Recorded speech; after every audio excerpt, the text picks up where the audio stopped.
Remco is back, mais pas que, sur la chaîne Bidon Collé. Noah aussi, après quelques mois d'absence. Comment vas-tu, Noah? Bah écoute, je vais très très bien. Je suis très heureux d'être là en ta compagnie pour cette première vidéo et je suis de retour, j'espère, pour toujours, ne plus jamais partir de la chaîne pendant plusieurs mois. Donc voilà, je suis très heureux d'être là. En plus, je reviens au bon moment dans les classiques avant les grands tours. Donc voilà, je me réjouis de ces dernières classiques et puis je me réjouis de toute la saison qui nous attend encore. On a vu un Remco Evenepoel vraiment très en forme. On était un peu. Enfin, on se posait beaucoup de questions sur lui avec son retour. Est-ce que au début tu y croyais, toi, à son retour? Est-ce que tu pensais qu'il allait être vraiment en forme directement? Après, je pense que Remco, quand il revient, il vient jamais à 80%. Je pense que j'ai entendu Axel Merckx dire ça que à chaque fois que Remco revenait, il était toujours très fort et franchement c'est vraiment vrai. C'est pas comme certains coureurs qui ont besoin de plusieurs courses pour se mettre en route et on l'a bien vu au plus haut niveau sur des courses pas faciles. Certes il est revenu sur la Flèche Brabançonne à côté de chez lui, à côté de la maison.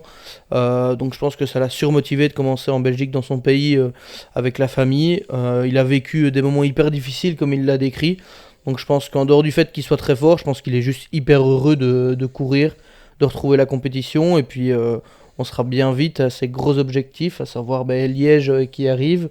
Et puis bientôt le Tour de France, parce qu'à part le Tour de Romandie et le Critérium, on y sera quand même assez rapidement au niveau des courses pour lui. Donc je pense que je me réjouis de le voir sur toutes les autres courses.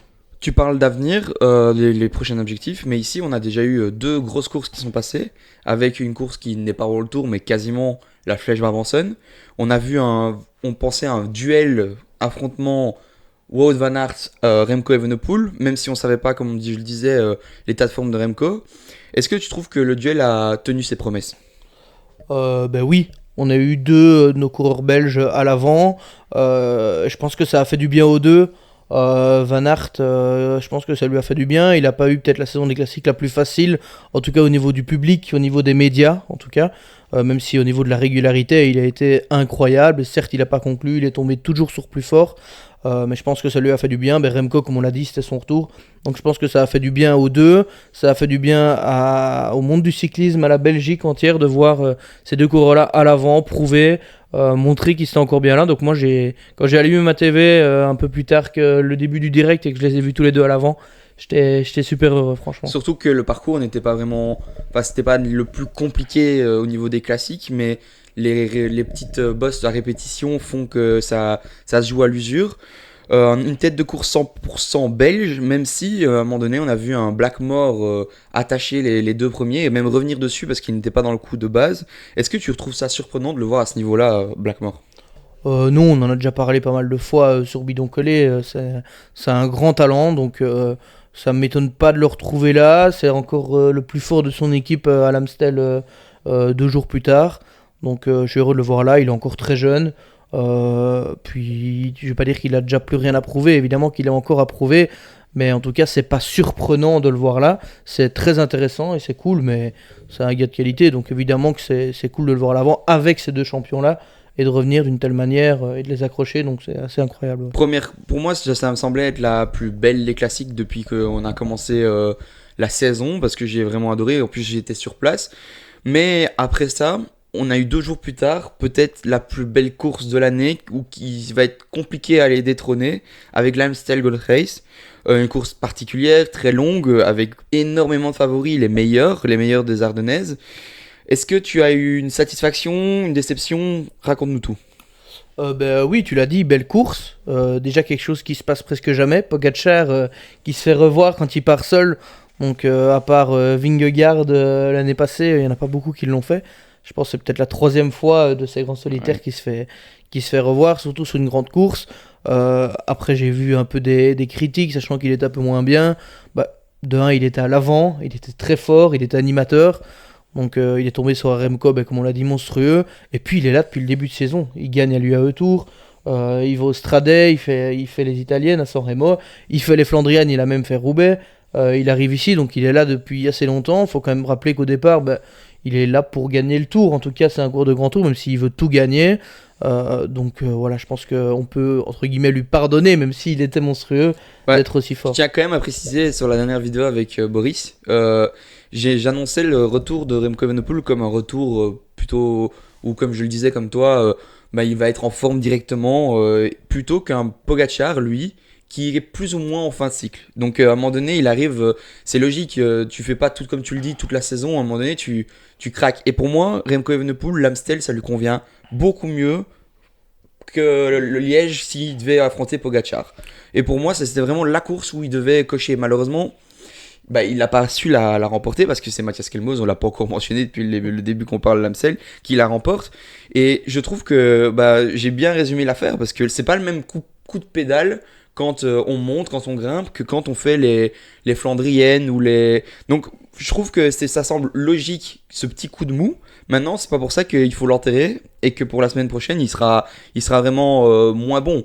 Mais je tiens quand même à préciser aussi que Trek a fait une course magnifique avec Thibaut Neyts au deuxième échelon, mais aussi Skelmoz qui a été, mais je m'attendais pas à le voir si fort. Oui, comme d'habitude, Trek, au niveau équipe, en tout cas, qui sont bien. Neis était toujours là derrière en protection, même s'il semblait des fois un petit peu juste. Mais il est quand même presque tout le temps resté dans le deuxième groupe, à part dans la finale, où il finit quelques secondes derrière. Mais sinon, Mathias Kielmos qui arrive un petit peu à anticiper le retour de Remco. Je pense que sans Remco, je pense pas qu'il serait rentré, mais il était quand même très fort.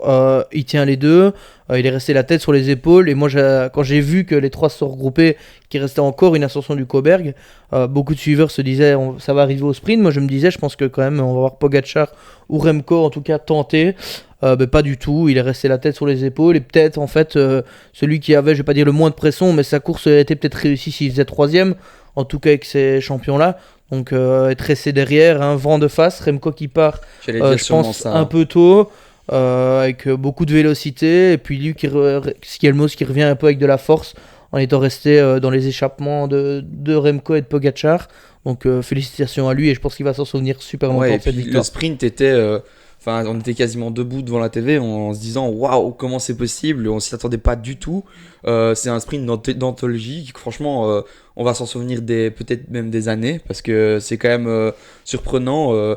Et en plus, comme tu l'as dit, il n'y a pas eu d'attaque, mais je pense qu'il y a eu quand même un vent de face sur le final qui fait que Ça a bloqué aussi ça un a peu les bloqué un attaques. peu les attaques. Mais on a quand même vu un peu Remco Evenepoel lancer d'un petit peu trop tôt, à mon avis.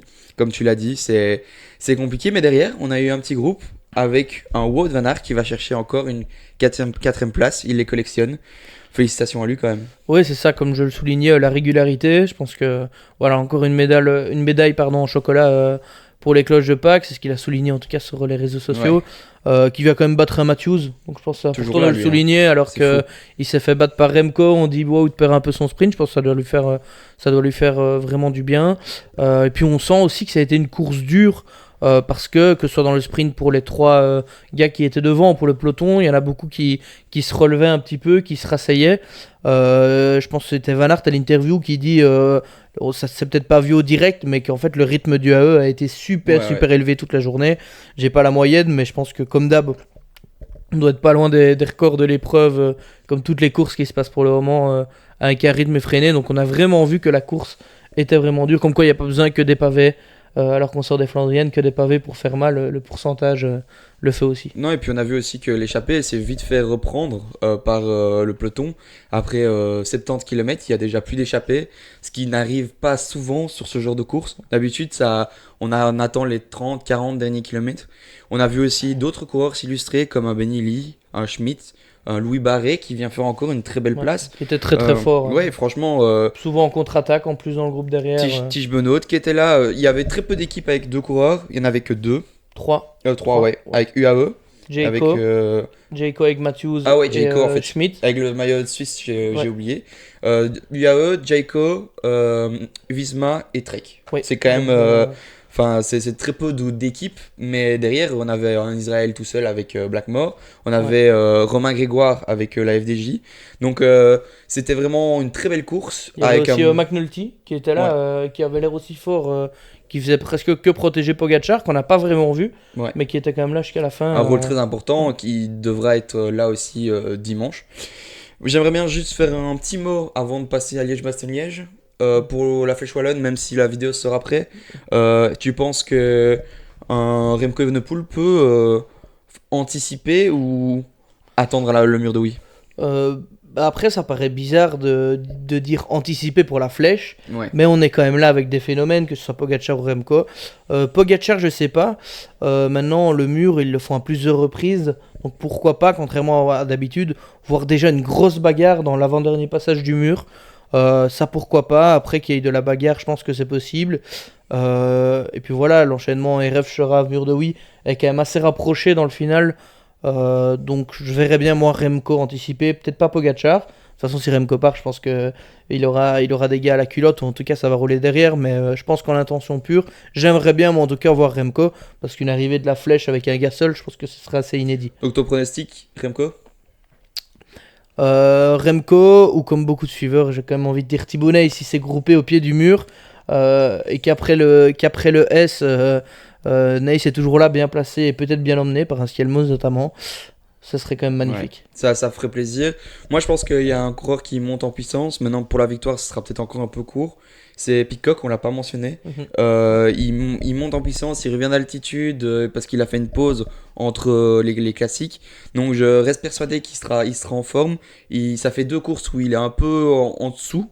Mais je ne serais pas surpris de le voir un peu plus fort sur une dernière ascension explosive qu'il faut faire, comme il sait très bien le faire. Mais comme tu l'as dit, Thibaut Neis, et puis je pense qu'il n'y a pas une course taillée aussi bien que pour Tadej Pogacar. Hein. Je pense que ça reste mon bon Et pronostic. pour son équipe, qui Oui, peut voilà, contrôler, c'est ça. parce qu'on parle d'anticiper, mais c'est vrai qu'il y aura l'équipe AE, en termes de contrôle, il peut un peu rester au chaud et qu'on revienne sur une potentielle contre-attaque. Mais en tout cas, j'espère avoir de la bagarre, peut-être un peu plus tôt que d'habitude, parce que des gars, t'en as cité pas mal. On a aussi vu, même si on l'a pas encore cité, sur les 2 courses précédentes, un Alaphilippe, qui était quand même, qui reprend un peu les couleurs. C'est lui, en fait, qui attaque quand Pogacar se retrouve à l'avant. Paules Donc, aussi. Ouais, Paules qui a fait le yo-yo un peu toute la journée et qui finalement Et est qui est toujours très là. explosif aussi au final. Et puis on peut le mentionner quand même si je pense que pour la victoire c'est encore un peu court. Ben, tu as parlé de Matthews qui était là Mhm. encore. Ben, c'est un coureur qui a déjà fait top 10 sur cette flèche wallonne. Oui, donc, il qui adore la pourrait flèche. arriver. Donc, en plus. Vauquelin aussi qui est là. C'est un coureur très rapide. Mais maintenant passons peut-être à Liège, Bastogne-Liège, avec une édition, avec une ascension en plus. Ouais, Il le y a col de col- Haussire. Ouais, c'est ça. Exactement. Qui est très tôt dans le final, mais on parlait avec Tom Paco la semaine dernière, qui nous disait que justement, si on arrive dans la redoute avec 60 coureurs, que c'était beaucoup. Et qu'est-ce que tu en penses de ces déclarations? Euh, Bah, ça dépend beaucoup pour qui, pourquoi. Je pense que les meilleurs seront quand même à l'avant et il faut un placement. La Redoute, en dehors du fait que c'est une côte très difficile, une côte mythique, faut savoir que l'arrivée dans le village et le pied allait très rapidement, pas large du tout. Donc oui, c'est vrai que ça fait beaucoup arriver avec 60 coureurs. Après, je pense que la course va encore une fois se décanter plus tôt parce que Ouais. quand on a des coureurs comme ça, surtout s'il n'y a pas de chute, si on a les favoris, ce que j'espère évidemment, avoir un Remco à 100%, avoir un Pogacar à 100%, ainsi que les autres coureurs, ben, ça peut faire une course qui peut être dynamitée très tôt, ou en tout cas avec des attaques justement de second couteau, ou de gars qui peuvent partir un petit peu à d'autres endroits. Donc je pense que l'enchaînement, comme d'habitude, One, Stocke et haute levée, va évidemment faire mal juste avant la redoute, quoi. Et on se dirige donc vers un duel pour toi, ou c'est plutôt un homme qui sera esselé dans la redoute, ou un petit groupe qui arrivera jusque le final? Je pense honnêtement qu'on se dirige vers un duel. Si je suis hyper honnête avec toi, les deux ont l'air au-dessus du lot. Faut voir comment ils auront récupéré après ce week-end assez dur avec la Brabanson en tout cas pour Remco, la Brabanson et l'Amstel. Donc voilà, je pense que on se dirigerait vers un duel parce que les deux ont l'air vraiment sur une autre planète. Et j'espère avoir, comme on a vu à l'Amstel, peut-être des arbitres, comme on a eu un Skelmos, comme ça Ouais. pourrait être un Pitcock, comme tu l'as dit, ou autre. Mais je pense que les deux seront dessus. Bah, on le sait, hein, souvent quand il y a un duo qui sort du lot, on l'a un peu vu sur le Tour des Flandres pendant un moment, ben, il y a un petit groupe derrière qui est toujours pas loin pour pouvoir profiter des moments où il y a un peu des tensions, attentiste, pour voir un peu, on s'observe. Et ben, pourquoi pas avoir ce moment-là après la redoute à Liège-Bastogne-Liège, parce qu'on sait souvent que après la redoute, c'est là où tout se passe. C'est le moment où ça déclenche vraiment la course des favoris. Donc pourquoi pas. Et maintenant, c'est sûr, c'est que les deux sont en forme, les deux marchent. Ouais. Et pour pour pouvoir rivaliser avec eux, ça va être très compliqué. Il faut profiter de tous les moments que l'on peut utiliser. Mais maintenant, si tu devais choisir donc le duo, et tu complètes ton podium, et tu trouves une surprise. Une surprise, ouah, c'est compliqué. J'allais dire Schmidt, parce qu'on en a, c'est vrai, t'en as parlé, tu m'en as parlé. Mais c'est vrai qu'il a l'air très fort, il a l'air très en forme. À l'Amstel, tu l'as dit, il allait sur plein de coups, il avait l'air d'être hyper présent. Donc ça va être ma petite surprise, entre guillemets, même si c'est un coureur quand même déjà reconnu. Et pour compléter mon podium, hmm, Allez, moi je me lance, comme ça, t'as le temps hmm, de réfléchir. dis-moi. Moi, je complète mon podium avec un Romain Bardet, Ok. qui sera certainement là, hein. Je pense qu'il est très en forme, et Liège-Bastogne-Liège, c'est toujours un moment important pour lui. Et donc, on l'a vu deuxième l'année dernière derrière Mhm. Pogacar. Donc, ça, ça complète mon podium. Et après, en tant que surprise, je dirais quand même Benili, parce que bah, pour moi, ça reste une surprise. Et en plus, ça roule toujours. Et sur ce genre de course, même quand il y a des gens qui sont devant, bah, c'est le genre de coureur qui, bah, il va quand même rouler pour la troisième place. Il va quand même rouler pour la quatrième, la dixième ou la 15e Mhm. place. Donc, moi, je le mentionne, et je pense qu'il va faire un bon résultat. Ok, ben j'ai envie de mettre une deuxième surprise pour mon podium. Je sais pas comment il est, c'est vrai que j'ai dit qu'il faisait le yo-yo à l'Amstel, mais je vais dire Paules pour mon podium, parce que je pense que c'est une course qui lui convient à merveille. C'est vrai. Une course où il faut mettre beaucoup de résistance. C'est un gars qui abandonne jamais, et je pense que dans un petit groupe derrière, si comme je l'ai dit, ben, il y a les deux favoris qui se jouent devant, je pense que c'est un peu la loterie, t'as des gars qui peuvent repartir. Donc allez, je vais dire Paules, mettre encore une grosse cote. Donc ça, c'était pour les hommes. Mais on a eu aussi une très belle course chez les femmes, avec une flèche Brabanson et une Amstel vraiment magnifique. C'est l'italienne qui gagne la flèche Brabanson Langobarini.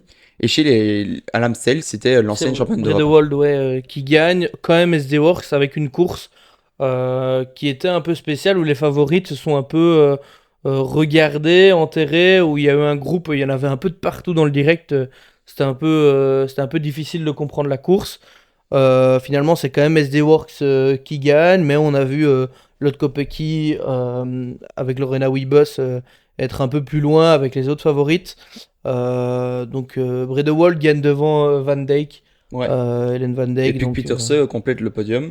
ouais, Puck Euh, Peterson qui a la particularité de, en plus d'être plus forte que toi au vélo, d'être plus forte que toi à la fond. Donc ouais, ce qui ça est quand même pas c'est. mal, qui a battu le record, le Philippe Gilbert, il y a quelques années. Je pense qu'elle met un peu plus de 2 secondes pour affoler sa bière. Donc voilà, c'était le fun fact Et, de la et journée. elle sera vraiment favorite pour Liège, je trouve, Puck Peterse, parce qu'elle grimpe vraiment bien, elle a vraiment un profil de grimpeuse, même si on a le retour de Vollering, de Bah, Nwanyama, une équipe FDJ très forte, ouais, avec Labous, Vollering, Chabet, Mudjik, et donc où elles sont toutes très très fortes. La championne de France, Juliette Labous, qui a fait, je pense, cinquième de le- le- l'Amstel en ouais. plus.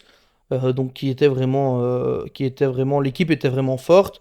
On aura évidemment une équipe SD Works avec, on verra ce que l'autre Kopecky peut donner sur ce Liège-Bastogne-Liège. Je pense que c'est un de ses objectifs, un de ses beaux objectifs de la saison.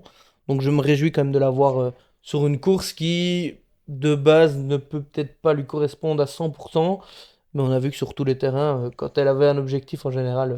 Oui, elle est là, c'est vrai, mais maintenant, c'est vrai qu'il gagne aussi à l'Amstel, c'est une équipière qui gagne. Ouais. Mais quand on regarde Paris-Roubaix d'il y a maintenant une semaine et demie, ça devient, enfin, c'est quelque chose qui me fait peur. J'espère que on va pas reproduire les mêmes erreurs, et que on va avoir une Kopecky qui va pouvoir jouer vraiment sa carte et ne pas se laisser piéger, parce que je pense que la Visma sera aussi là pour les embêter, qu'il y aura certainement Bah, Vollering. oui, bah, comme je l'ai dit, puis tu as New Doma, tu peux pas citer Ouais, Liège-Bastogne-Liège sans citer New Doma, Longo Borghini qui gagne la flèche, bah, qui malgré son âge est toujours là, toujours présente, toujours très forte.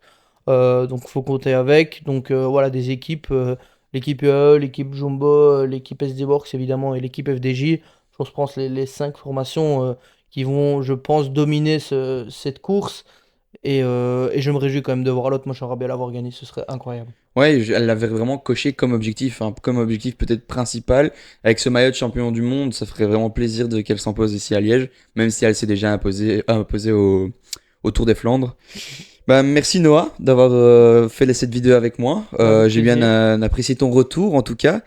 N'hésitez pas à nous dire votre favori pour Liège, ce que vous avez pensé de l'Amstel, parce que c'était vraiment une course incroyable. Je me réjouis de voir ça. Allez, ciao ciao! Ciao!